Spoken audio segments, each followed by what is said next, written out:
안녕하십니까. 부동산 신문연구소는 공인중개사의 땅사고TV 부동산입니다. 1조 원 특혜 논란 한정공대 잔여부재 개발사업 지진부진하다는 소식입니다. 나주 혁신도시 관련된 것이고요.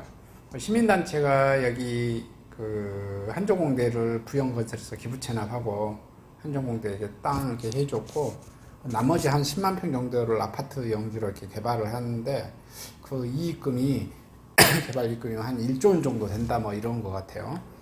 계산하는 방식에 따라서 뭐 이익금이 뭐 6천억이 될 수도 있고 1조가 될 수도 있고 뭐 1조 2천억이 될 수도 있고 뭐 하는 것 같은데, 여기에 대해서 부영이 너무 돈을 많이 먹으니 이 시민단체가 여기에다가 어떤 아주 시에다가 좀 혜택을 좀 주라라는 뭐 그런 내용인 것 같은데, 그거 해서 그 시민단체 요청을 좀 받아주라는 게 뭐 나주시의 입장.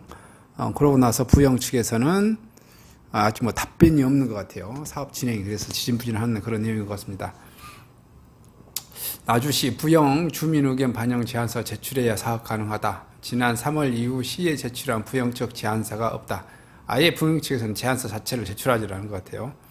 자, 최대 일제원대로 추정되는 특혜 논란이 열리고 있는 나주 빛가람 혁신도시 내 한국에너지공과대학교 잔여부지 개발 사업이 지진부진합니다. 나주시는 부영그룹 부영주택이 지난해 주민공청에서 나온 공공성 확보 등의 내용을 담은 변경 제안서를 제출하지 않으면 토지 용도 변경을 해주지 않겠다는 입장입니다. 부영주택은 아직 나주시에 변경된 제안서를 제출하지 않고 있고요. 12일 나주시에 따르면 부영주택은 지난 2019년 10월 나주시의 골프장인 체육시설 용지를 고층 아파트 건축이 가능한 제3종 일반 주거지역으로 변경해 줄 것을 요구하는 제안서를 제출했는데요. 부영 측은 해당 부지에 5,300여 세대가 거주하는 아파트를 건설할 예정이었고요. 하지만 토지 용도 변경에 따라 아파트가 건설될 경우 사업자 측에 막대한 수익 발생할 것으로 예측되면서 주민과 시민단체들의 개발이익에 대한 과도한 특혜 논란이라고 반발이 일고 있고요. 특히 시민단체는 부영 CC에 기존 골프장 체육시설 부지를 아파트 신축이 가능한 제3종 주거지구로 변경할 경우 최대 1조 원대로 예상되는 개발이익이 예상된다고 목소리를 높였고요. 이에 나주시는 지난해 6월 주민공청회를 진행했고, 시는 공청회에서 제기된 지역사회의 공원 확대에 대한 공공성 확보를 담은 변경에 대한 제안서를 제출하라고 부영주택 측에 알렸고요. 이후 부영 측에서는 9개월 후인 지난 3월 20일 변경된 제안서를 시에 제출했지만, 시는 주민공청회의 내용이 담겨있지 않다는 이유로 같은 달 25일 부영 측의 내용에 반송했습니다.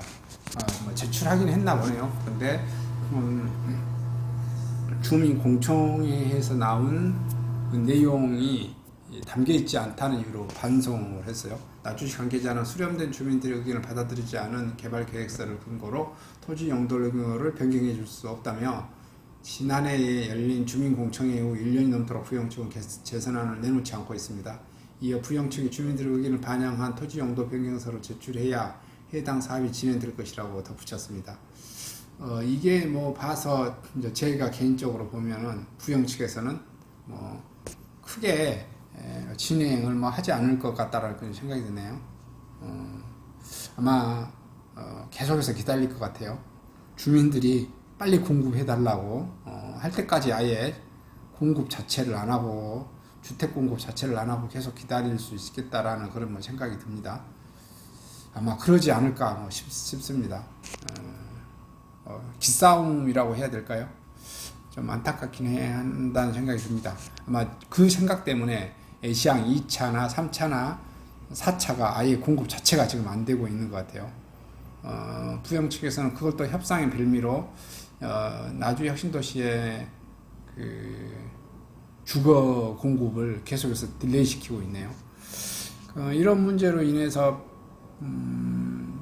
뭐라고 그럴까요? 주택 공급이 안 되는 그 압력을 부영이 기다리고 있지 않는가라는 생각이 듭니다. 부영은 전국에 땅이 너무 많이 가지고 있어서 뭐 그 정도의 재산세 내는 거 개의치 않고 천천히 뭐 하지 않을까 싶은 뭐 생각이 듭니다.